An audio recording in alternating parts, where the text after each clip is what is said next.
agrair l'exposició de les 4 persones que ens han parlat, del senyor Esteller, del senyor Guas, del senyor Rufí, de la senyora Miró.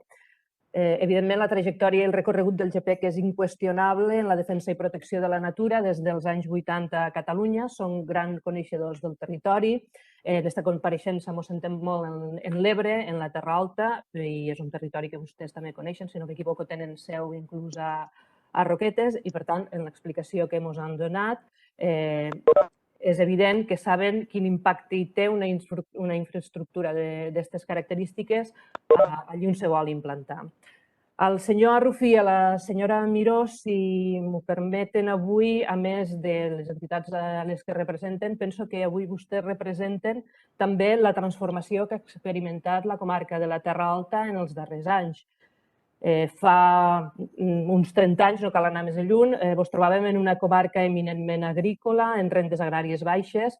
Jo també, senyora Miró, ho conec bé perquè, malgrat que fa temps que no hi visc, soc d'Arnes i, per tant, de la Terra Alta, en la qual conec molt bé del que estic parlant. Era una comarca que complementava aquests ingressos agraris en el treball de moltes dones que es dedicaven a casa treballant en la confecció. En aquella època gairebé tots els pobles de la comarca tenien el seu taller on hi treballaven les dones complementant les rendes agràries.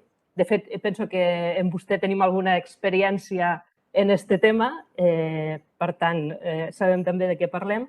Per aquests anys la comarca s'ha sabut transformar radicalment posant en valor els seus grans valors intrínsecs. Vostè ho explicava, ha sabut posar en valor els seus productes agraris de qualitat, com us explicava el senyor Rufí. Baix el paraigua de la denominació d'origen del vi es produeixen vins reconeguts mundialment. La Terra Alta és el referent mundial de la garnatxa blanca a tot arreu.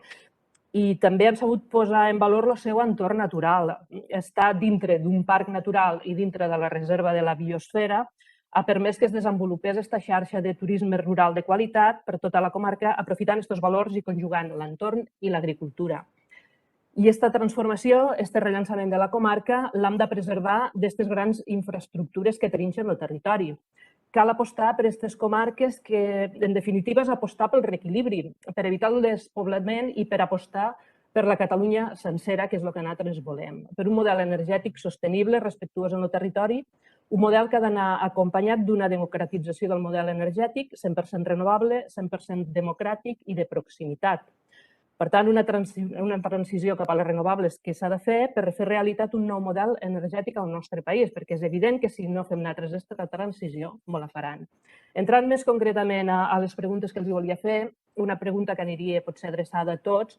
Tots vostès van presentar al·legacions en aquest projecte que estem tractant avui i jo no sé si han tingut ja alguna resposta i m'agradaria que ens poguessin explicar si realment han tingut alguna resposta o si saben en quin punt se troba la tramitació d'aquestes al·legacions. Han exposat també que no és un únic projecte, que n'hi haurà molts i que afecten a diferents territoris. Per tant, també la pregunta és si s'han organitzat per poder presentar al·legacions conjuntes per a tots aquests projectes que sembla ser que han de vindre, i si tenen algun suport extern per a poder-ho fer. I ja més específicament, al senyor Guas, demanar-li si ens pot aprofundir una mica més, no he tingut temps en acabar d'explicar-nos tot l'impacte que es tindria sobre els efectes sobre l'avifauna. No sé si podríem entrar en la rèplica una mica més en concretar quins serien aquests impactes i que pogués acabar-ho d'explicar. El senyor Rufí tampoc no sé si tenen computat quantes hectàrees de vinya afectaria la implantació d'estamat. I en quant al turisme rural, senyora Miró, deia que no té dades. Jo crec que sí que deuen tindre com a mínim una intuïció de la repercussió econòmica que podria tindre la implantació d'aquest tipus de projectes a la nostra comarca. Moltíssimes